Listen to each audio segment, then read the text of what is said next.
갈대아 우르에서 하란, 메소포타미아 지역에 머물러 있었던 데라와 그의 세 아들, 여행 중에 첫 아들은 죽고 둘 아들 나홀과 아브라함 이렇게 살고 있었는데 하나님이 갑자기 아브라함에게 너는 벗도 친척 아비집을 떠나 내가 지시할 땅으로 가라. 번제수도 말하지 않고 무조건 불러내셨는데 놀라운 것은 아브라함이 말씀을 따라 순종하여서 갈 바를 알지 못하는 가운데서도 순종하여 약 1400km 정도에 해당하는 광야길을 지나서 가나안 땅에 도착을 했잖아요.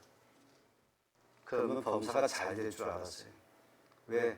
하나님이 나를 여기까지 이끌어 주셨고 그 고된 길을 불평하지 않고 왔으니까. 근데 얼마 안 있어가지고 1세기에 한번 100년에 한번 올까 말까 한 극심한 가뭄이 찾아온 거죠. 가나안 원주민들은 조그만 가뭄과 또 기근에도 툭 하면 애국으로 내려가는 버릇이 좀 있었던 거하고 같습니다. 그래서 가나안 땅에 어렵게 온 아브라함이 거기서 버티기에는 너무 황폐한 땅이 되어버렸기 때문에 가나안 원주민들이 가는 것과 같이 먹고 사는 문제로 그들도 애국으로 이주하여 피난 행렬에 동참하게 되어졌습니다. 하란에서 같이 또 데려왔던 큰 형의 아들 조카 롯도 역시 데리고 갔죠. 남겨둘 수가 없으니까. 근데 애굽에 딱 도착을 했는데 이건 완전 새로운 세상입니다. 비문명 국가에서 문명 국가로 들어가니까 마치 불 꺼진 태양에서 불 켜진 서울의 분위기처럼 완전히 다른 세상이었던 거죠. 피부색도 다르잖아요. 일단 애굽인들은 피부색이 까매요. 근데 팔레스타인, 이 사람, 이란, 시리아, 레바논 이쪽 사람들은 피부가 구릿빛 나면서도 굉장히 피부가 좋고요. 머리는 카라는 검정색의 아주 짙은 눈색을 갖고 있습니다. 자기가 봐도 사라가 너무 예쁜데 이 애굽 땅에 갔더니 사라가 내 부인이라고 그러면 누군가에게서 남이 죽고 그 부인을 뺏길 것 같은 그런 두려움이 쌓여서 아내에게 부탁을 합니다. 여보, 내가 할 말은 아니지만 누가 당신한테 누구냐고 물어보거든 나를 오빠라고 이야기하소. 나는 당신을 누이라고 이야기할 테니까. 근데 이 얘기가 들어가지고 바로 왕이 아브라함의 아내를 데리고 가고요. 오늘 12장의 말씀의 끝에 보면 뭐라고 말하는가 하면 16절에 바로가 그런 말미암아 아브라함에게 후대하여서 지참금을 많이 줬어요. 양과 소와 노비와 암소나귀와 낙타를 얻었다 그랬어요. 지참금을 준 거죠. 네가 오빠니까 네 여동생 내가 데려갈 테니까 이렇게 내가 왕이니까 왕으로서 내가 너에게 지참금을 후사하겠다고 해서 많이 주었습니다. 근데 그 밤에 하나님께서 급하게 바로의 집과 그 나라에 재앙을 내리셨는데 어떤 재앙인지 모르겠는데 바로 왕이 깜짝 놀라서 그 다음날 별일 없이 그냥 놀란 마음에 밤을 지새우고 그 다음날 아브라함을 불러서 이렇게 이야기합니다. 너는 왜 네 부인아 너의 동생이라고 속여서 네가 믿는 하나님 앞에 이렇게 큰 저주를 받게 만드느냐. 속히 내려가라. 속히 내려가라. 그렇게 이야기합니다. 이 이야기를 할 때 아브라함 내가 네가 무서운 것이 아니라 네가 믿는 하나님이 나를 저주하였기 때문에 재앙을 내렸기 때문에 나는 너 곁에 너 뒤에 계시는 하나님이 두려워서 너를 보내는 것이다 하면서 처음에 주었던 지참금 있지 않습니까? 양과 또 소와 노비, 암수, 나귀 이 모든 낙타 왕이 주었으면 얼마나 많겠어요. 근데 거기에다가 그걸 환불받지 않았어요. 환불받지 않고 거기에다가 사람들에게 이야기하기를 그에게 금과 은으로 더 채워서 돌려보내 주었다는 이야기입니다. 그러니까 아브라함은 뜻밖의 자기의 의도되든 의도되지 않든 간에 연약한 실수였으나 그러나 그가 거기서 큰 부자가 돼서 다시 가나안 땅으로 돌아왔다는 이야기입니다. 여기까지 보면 가나안도 참 하나님이 사용하셔서 아브라함을 큰 부자가 되게 하셨구나. 원초적으로 부자가 아니라 애굽 땅에 가서 부자가 돼서 올라왔다라고 하는 그런 성경의 논리가 만들어지게 되는 겁니다. 근데 이번에는 가뭄을 피해서 그 가뭄 때문에 내려갔다가 다시 가나안 땅에 들어왔는데 가나안 땅에 도착해서 문제가 생겼어요. 전에 문제는 외부의 문제라고 한다면 이번엔 내부의 문제예요. 고향에서부터 형의 아들이었던 조카, 꼭꼭 어린 동생 챙겨서 여기까지, 조카를 챙겨서 여기까지 와서 가나안 땅까지 오고 애굽까지 와서 애굽에서 또 다시 가나안 땅까지 오는 동안 아무 문제 없었는데, 근데 애굽에서 너무 많은 왕의 후사금을 받은 이후에 그만 삼촌하고 조카의 관계가 금이 생긴 거예요. 그래서 아브라함의 일행도 아브라함에게도 롯에게도 양과 소와 장막이 생겼던 거죠. 이걸 구분하는 걸 보면은 그 전에는 아브라함과 롯이 한 장막 안에서 한 목축의 떼를 길렀다 이렇게 가늠할 수가 있는 거예요. 그런데 이제 애굽에서 갔다 온 이후에 아브라함의 양과 소와 장막, 롯의 양과 소와 장막 이렇게 구분되어지는 거 보면 분리가 되어졌다라고 하는 것을 우리가 알 수 있는데, 문제는 뭐냐면 지금도 문제예요. 땀을 흘려서 얻은 물질은요 참 쓰기가 아까워요.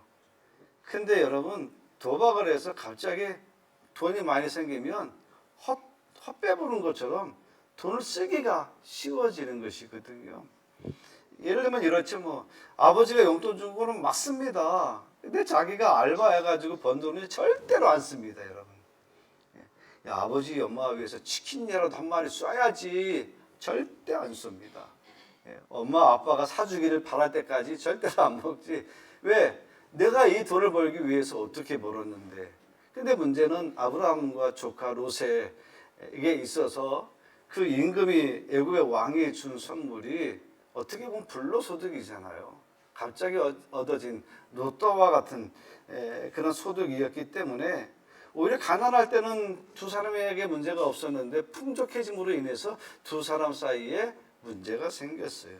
문제는 뭐냐면 한 목초지를 가지고 아브라함의 목자와 롯의 목자들이 다투게 된 거죠.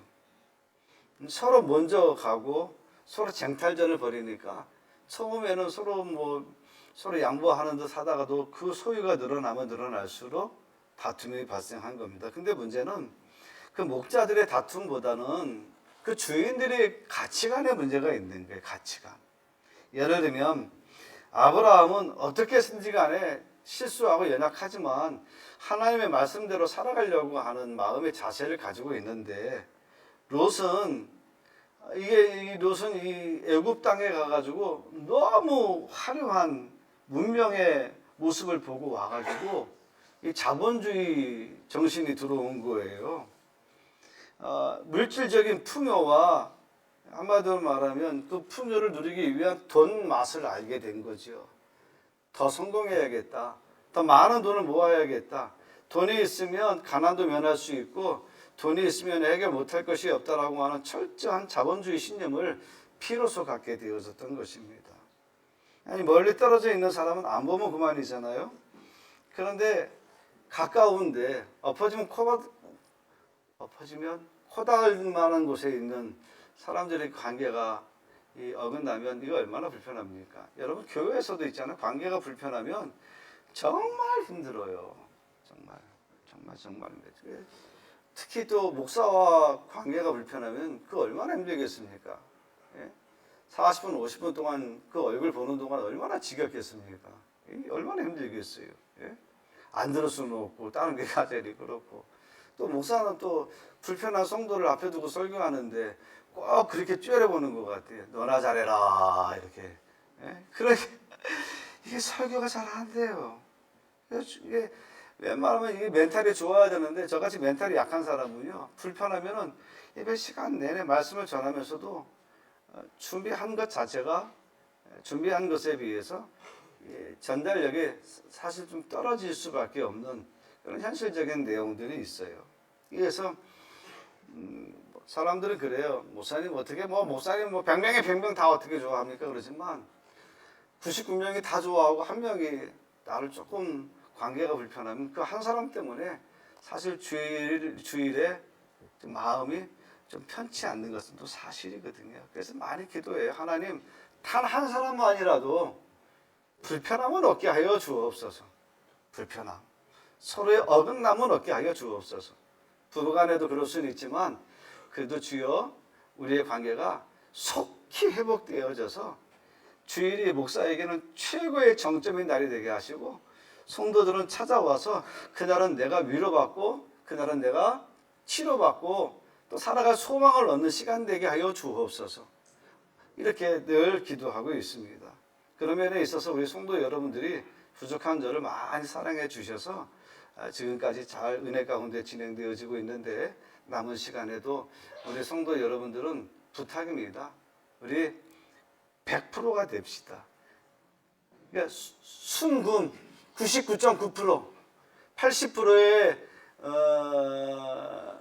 80%가 80% 금을 뭐라 그러죠? 네? 18K 14K 되지 말고 99.9% 때로는 불순물이 들어와도 주여 용서하시고 우리에게 화해할 마음을 갖게 하시고 하나님이 원하시는 교회를 만들어가기 위하여 우리가 협력하게 하여 주옵소서. 교회는 만들어 가야 됩니다. 어떻게? 하나님이 주시는 은혜로 말씀이죠. 그래서 이 아브라함이 더 이상의 갈등을 두고 볼 수 없어서 아브라함이 먼저 조카를 찾아가서 야 우리 한 가족인데 나나 너나 내 목자나 너의 목자나 우리 다투게 하지 말자 하고 파격적인 제안을 해요. 내가 다 양보할 테니 우리 화해하자. 세상에서는 아랫사람이 윗사람을 찾아가지만 하나님 나라에서는요 그런 것으로 하지 않아요. 하나님 나라에서는요 나이나 직분에 상관없이 영적 어른이라고 그러죠. 영적 어른. 영적 어른은 직분이나 나이와 상관이 없어요. 영적 어른은 먼저 손 내미는 사람이 영적 어른이에요. 영적 어른은 먼저 사과할 줄 아는 사람이 영적 어른이에요. 우리 모두가 그런 어른이 되어져야 되는 것입니다. 그래야 그분을 보면 고개가 숙여지고 그분이 곁에 있으면 막 그분의 따스함 느낌 때문에 이 엄청난 영화 구도의 추위도 이겨낼 수 있는 힘을 얻게 되는 거 아니겠습니까? 아브라함은 롯에게 와서 따지듯이 말하지 않았어요. 섭섭했겠죠. 너 아버지가 없는 아들 너 고생하는가 봐 내가 너를 여기까지 데리고 와서 내가 있는 건 나누어줘서 내가 이렇게 부자가 됐는데 이제 와서 내 땅 네 땅 해가면서 삼촌에게 이렇게 대항할 수 있겠느냐 하고 따지듯이 이야기할 수 있었지만 그렇게 하지 않았죠. 왜냐하면 그렇게 하면은 문제가 더 복잡해진다는 것을 너무 잘 알고 있기 때문에 그렇습니다. 우리가 서로 양보가 안 되는 이유는 두 가지 중에 한 가지일 거예요. 누가 유리한 것을 먼저 갖느냐, 그리고 또 한 가지는 누가 더 많은 명예를 얻느냐, 잃느냐, 이 차이의 문제 아니겠습니까? 근데 이 두 가지를 다 양보했어요. 아브라함은 유리한 땅을 네가 먼저 선점하면 나는 그 다른 편을 선택하겠다. 내가 삼촌이라고 하는 명예가 있고 어른이라고 하는 질서가 있지만 그것도 내려놓고 네가 좋으면 네 좋은 대로 나는 다 따라가 주겠다라고 이야기하고 있어요. 크리스찬은 화평케 하는 자가 되어야 되지 자꾸 싸우려 드는 자가 되어서는 안 됩니다. 저는 정말 목회하면서 한 가지 분명한 것은 있어요. 잔소리와 같이 들릴지 모르겠지만 저는 신학대학에 들어가면서부터 목회는 그래야 된다라고 하는 거예요. 이게 뭐냐면 주님이 오신 이후 주님이 오셨을 때 천사들이 합장하여 이렇게 노래하죠. 하늘에는 영광이요 땅에는 기뻐하심을 입은 이 모든 사람들에게 평화로다 그랬어요. 그러니까 기뻐하심을 입은 그 복음을 받아들이고 믿는 사람들에게는 뭐가 임해야 됩니까? 평화가 임해야 되는 거예요. 목회는 물질의 복을 받는 교회, 큰 교회, 작은 교회, 많고 적음, 경상비에 적고 많음이 문제가 아니라 교회는 얼마만큼 하나님의 은혜로 인하여 평화가 넘치느냐, 이 차이가 굉장히 중요하다 이렇게 생각하거든요. 이것에 대한 성경적인 근거가 히브리서 12장 14절에 보면 모든 사람과 더불어 화평함과 거룩함을 따르라. 이것이 없이는 아무도 주를 보지 못하리라. 아무도 주를 보지 못하리라. 화평한 마음 없이는 하나님의 말씀이 없다. 들리지도 않고 들려지지도 않을 것이다. 이렇게 이야기하고 있는 것이죠. 그러니 사랑하는 성도 여러분, 세상 속에 다툼이 있다 할지라도 교회 오면 화평한 마음으로 살아가려고 노력합시다. 애씁시다. 화평은, 평화는 그냥 만들어지는 것이 아닙니다. 우리 지금 땅끝에 전쟁이 일어나고 있는데 그 나라 전쟁 때 그 나라의 전쟁이 뭐 우리가 무슨 상관이 있느냐 그러지만 아무리 경제 대국을 이루고 아무리 나라가 뭐 가진 뭐 자본이 많고 한다 할지라도 여러분, 나라가 평화를 잃어버리면, 전쟁에 빠지면 하루아침에, 이런 표현이 맞을까요? 대박이 쪽박되는 거예요, 여러분. 여러분, 가정에 모든 행사가 다 잘 돼요. 다 잘 되는데 엄마 아빠가 평화롭지 못해요. 그거 얼마나 불편해요. 아버지가 부족한 것이 없어요. 애들도 부모 잘 만나서 잘 자라줬어요. 근데 문제가 있어요. 부모와 자식 간에 대화가 없고 평화가 없어요. 정말 어렵고 힘들어요. 하루 나가서 행상하지 아니하면 당장 오늘 끼니가 먹을 것이 없어요. 근데 가정에 들어오면 대화가 넘치고 애들이 엄마 아빠한테 달려들어서 어깨를 주물러주고 발을 주물러주고, 엄마 아빠가 올 때 맞춰서 애들이 집안 청소해놓고 그러면 막 감격스럽잖아요. 아이고, 내가 해주는 것도 없는데 이 녀석들이 이렇게 너무 일찍 커버리는 것 같아서 미안하고 막 그러잖아요, 여러분. 그래도 요즘은 돈이 많으면 좋다라고 생각하겠지만 글쎄, 다시 한번 잘 생각해 보세요. 그래서 둘 다 포기할 수는 없겠지요.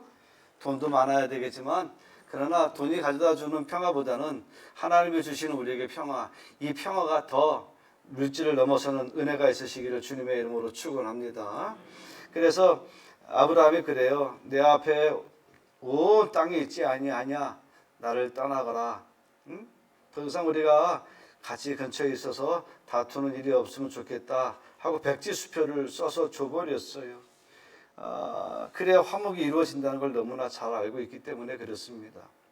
아브라함은 원래 그런 사람은 아니었던 것 같은데, 그 사람이 애굽에 가서 좀 변한 것 같아요. 애굽에 가서 마누라 빼앗기고 마누라를 돌려받을 때 이게 뭐지?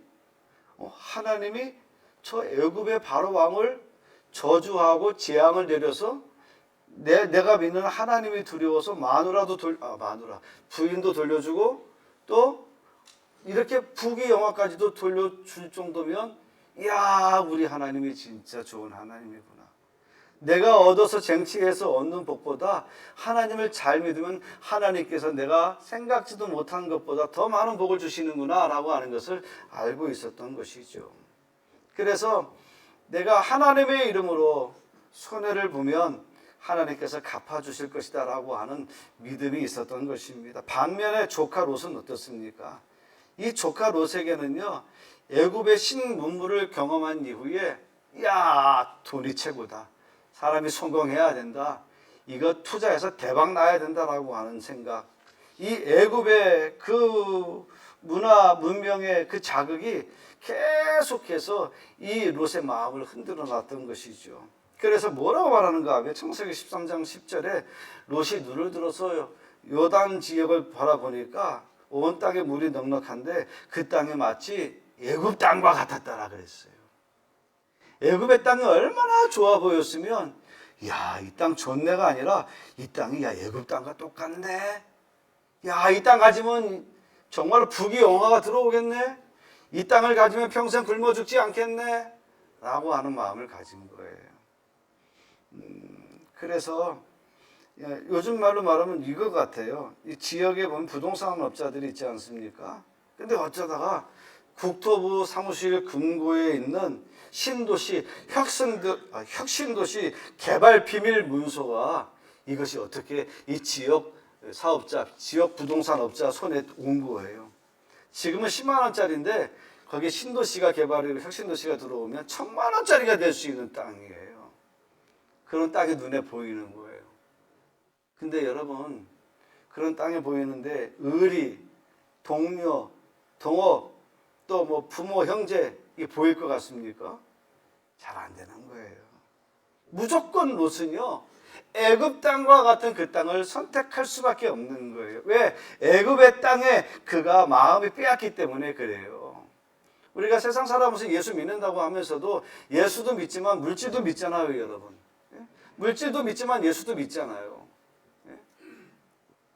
근데 분명한 것은 뭐냐면, 여러분, 이 롯에게 없는 것이 뭐냐면, 장막은 있고 양떼도 있고 소떼도 있는데, 이 롯에게 없는 것이 한 가지가 있는데 하나님을 예배하는 것이 없었다는 거예요.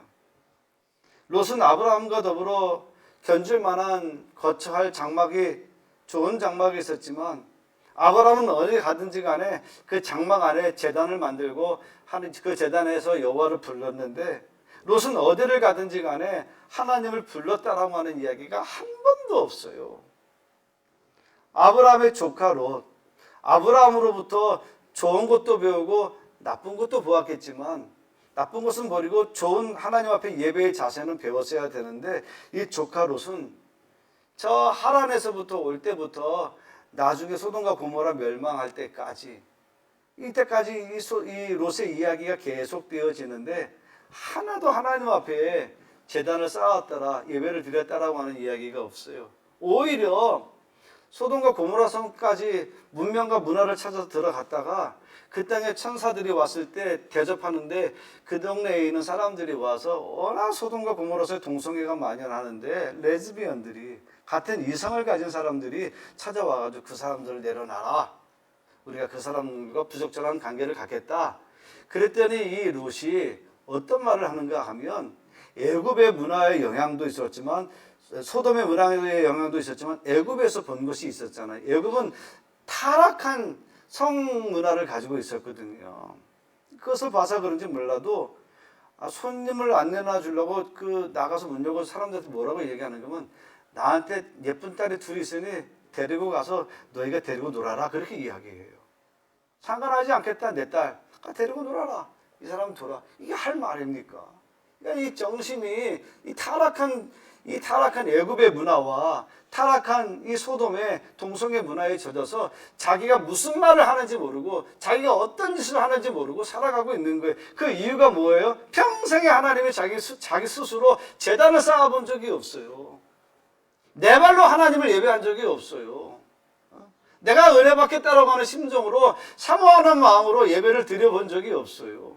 교회를 많이 수없이 다녀보기는 했지만 내가 정말로 진심으로 하나님의 은혜를 받고 회개하고 내 잘못을 하나님으로부터 십자가의 은혜를 용서받은 그 감격과 은혜의 감동을 경험하지 못했다는 이야기. 그래서 그냥 가버려요. 똑같은 이야기가 있어요. 창세기 26장에 보면 이삭이 아버지 때의 가뭄, 그와 같은 가뭄이 일어나니까 그도 할 수 없이 블레셋 땅에 갔는데, 그랄 지역에 갔는데 하나님께서 정말 믿음의 사람들 어디 가도 복을 주시더라고요. 100배의 소출을 얻었어요. 그 동네 사람들이 배가 아팠어요. 요즘 그런 말이 있다면서요. 배고픈 건 참는데 배 아픈 건 못 참는다면서요. 그래서 동네 사람들이 와가지고 떠나달라 그랬어요. 네가 우리 가질 모든 것들을 다 가져가는 것 같으니까 너 혼자 100배 소출을 얻었고 우리는 다 마이너스 성장인데 떠나라. 네가 떠나야 네가 가진 것이 우리 것이 되겠다. 그래서 그랄 골짜기로 들어가요. 가서 우물을 봤더니 우물이 나오네요. 그 장막을 쳤어요. 그랬더니 또 그랄 지역의 사람들이 이건 우리 지역이야 하고 우물을 메꾸고 또 쫓아냈어요. 쫓아내서 세 번이나 쫓겨서 부엘세바에 와서 그가 제일 먼저 한 것이 뭐냐면, 전에는 우물을 파고 장막을 쳤잖아요. 부엘세바에 와서 그가 인생이 바뀌었어요. 이삭이 뭐를 제일 먼저 했는가 하면 제단을 쌓았어요. 그 다음에 장막을 쳤어요. 그 다음에 우물을 팠어요. 그 전에는요, 우물을 파고 장막을 치고 예배는 드리지도 않았어요. 근데 우선순위가 예배 우선순위로 바뀌었잖아요. 그래서 그 이후에는 다툼이 없었고요. 그날 왕이 찾아와가지고 야, 너 잘 되는 거 보니까 너랑 평화조약 맺으면 우리나라도 평화하겠다. 그래서 이삭과 자기를 쫓아낸 블레셋 왕과 평화조약을 맺어요. 여러분, 예배는 그래서 할 수 없이 드려지는 예배가 아니라 하나님 앞에 우리의 예배가 회복이 되어지면 그 예배 때문에 우리가 하나님으로부터 받을 복이 있는 줄 여러분 믿으시기를 바랍니다. 그 예배를 잘 드려야 돼요. 그래서 이게 아침에 일어났더니 그냥 이 노새 그 장막이 함께 있었던 그 천막이 싹 없어져 버리는 거예요. 쓰레기만 남아 있는 거예요. 삼촌한테 말도 안 하고 가버리는 거예요. 삼촌이 마음이 너무 아팠어요. 아브라함이 아버지 없는 아들, 아버지 없는 이 조카를 데리고 여기까지 왔는데 좀 잘 됐다고 인사도 없이 그냥 훌쩍 떠난 이 마음이 너무 아파서 쭉 내가 잘못 살았나 보다 하고 서로 자책감에 빠져 있었어요. 근데 그때 하나님께서 아브라함아 아브라함아 부르셨어요. 너 고개를 들어라. 기죽지 말아라 하시면서 위로해 주셨어요. 애굽에서 내가 너 책임져 줬잖아. 이번에도 내가 너를 책임져 줄게. 내가 너를 책임져 주는 이유가 있어. 너의 태도가 너무 마음에 들어. 어떤 태도죠? 예수님이 말씀하셨잖아요. 온유한 자가 복이 있나니 그가 땅을 기업으로 받을 것이다. 다투지 않고 네가 양보하고 네가 먼저 어른임에도 불구하고 조카에게 화해를 하는 이 모습들이 나 하나님 보기에는 너무 마음에 들어. 그래서 내가 너에게 복을 주려고 그러니 너 네가 말한 대로 반대편 산 꼭대기 헤브론 산지로 올라가서 동쪽, 서쪽, 남쪽, 북쪽을 바라봐. 네 눈에 보이는 그 모든 땅을 내가 너와 내 자손에게 영원히 줄 테니까 어깨 펴. 죽지 말아. 절대 네가 그 에덴 동산 같고 애굽 땅과 같은 땅을 갖지 못했다 할지라도 그보다 더 좋은 땅을, 그보다 더 많은 땅을 내가 너한테 줄 테니까 기죽지 마라. 넌 잘하고 있어. 잘했어. 내가 너를 격려해 줄 거야. 내가 너를 축복해 줄 거야. 그래서 그가 거기에서 뭐 했습니까? 하나님 감사합니다 하고 제단을 쌓았어요. 사랑하는 성도 여러분, 축복은 내가 싸워서 쟁취해서 얻는 것이 아니라 하나님이 주셔야 그게 진짜 복이다 이렇게 말씀하시는 것 같아요. 욕심부려서 얻는 것 아니에요. 믿으면 복이 따라와야 됩니다. 근데 목사님, 내가 잘 믿는데 왜 복이 따라오지 않죠? 열심히 내가 은혜 받느라고 은혜 받는데 왜 나는 이렇게 어려운 일이 많죠? 그건 개인 면담하시길 바랍니다. 개인 면담. 그렇죠? 당연히 믿음 생활하면 복을 받아야 되는데 왜 믿음 생활하는데 왜 복이 왜 안 올까? 그건 하나님과 우리 관계에 뭐가 문제가 있는 것 같아요. 이게 공통적으로 얘기할 수 없으니 여러분 목양실로 찾아오시면 저하고 같이 기도합시다. 하나님, 우리 성도님이 주여 하나님 믿고 복 받기를 원하는데 하나님, 우리 제천중학교 오니 왜 이렇게 어려운 일이 있고 이렇게 마음에 상하고 이렇게 힘든 일이 있는데 이게 어찌된 이유입니까? 하고 같이 기도합시다. 제가 기도할 테니까 문제가 있으면 풀면 되잖아요, 여러분. 그래서 여러분, 하늘과 땅의 주인은 누구십니까? 주님이십니다. 예? 그 하나님을 믿으셨으니 이제 하나님이 주시는 복 말씀이죠. 결과적으로 말하면 이거예요. 아브라함은 영적인 눈으로 영적으로 믿음이 성장할 수 있는 것을 선택했고, 롯은 세상으로 번창하여서 세상의 눈으로 돈이 될 만한 것을 선택을 했어요. 역시 지금 세상도 마찬가지예요. 돈이 될 만한 세상을 찾지 예배를 드릴 만한 그런 교회를 찾는 성도들이 별로 없어요. 지금은 교회를 다녀도 돈이 될 만한 교회를 찾아갑니다. 장사꾼들이. 감리교회 갈래? 중앙교회 갈래? 그러면 어디로 가겠어요? 다 감리교회로 가지. 왜요? 거기 사람이 많으니까. 사업자들이 많으니까. 그게 이유가 되면 안 되죠. 가까우니까. 여러분은 아픈데 무조건 가까운 병원에 갑니까? 좋은 병원에 가야 되고 정말로 나를 잘 진단해서 나를 치료해 줄 병원으로 가야 되지. 가까우니까 가까운 병원에 간다? 그건 아닌 것 같아요. 여러분, 우리 제천중학교 오신 여러분 진심으로 환영하고 축복합니다. 이곳에서 여러분들이 주님을 만나신 은혜가 있으시기를 주님의 이름으로 축원합니다. 이것에서 여러분 새해 두 가지 복 받으십시오. 첫째, 평화의 복을 받으시길 바랍니다. 깨어진 관계가 회복되어지기를 바랍니다. 부부관계 회복하셔야 됩니다. 부부관계, 부모와 자식관계 회복하셔야 됩니다. 이거 안 되고 예수 믿기 힘들어요. 그거하고 하나님과 무슨 상관이 있냐? 절대적으로 상관이 있는 거예요. 이거 회복되지 않고 어떻게 하나님 믿어요? 그리고 성도와 성도와의 관계, 뭐 지금은 99.9%인데 절대 99%도 안 돼요. 우리 교회는 100% 해야 돼요. 목사와 성도의 관계가 불편하면 안 돼요. 제가 할렐루야 할 테니까 아멘 하시기 바랍니다. 할렐루야. 네, 그리고 그래요. 저도 제가 어떻게 완벽합니까? 우리 엄마가 나 볼 때도 불안불안한데, 예? 저기 앉아있지만 설교할 때마다 우리 어머니도 저희 집사람도 날 보면 불안불안한데 우리 성도들이 저를 보면 얼마나 불안불안하겠어요. 예? 그러나 여러분 좋아지고 있잖아요. 예? 괜찮아지고 있잖아요. 우리 가족이잖아요. 예? 우리 함께 좋은 하나님의 세상, 하나님의 나라, 예? 예배가 살아있고 그 예배로 인하여 우리에게 주신 하나님의 복음으로 우리가 평화를 누리고 화평을 누릴 수 있는 우리 제천중학교가 되기를 주님의 이름으로 축원합니다.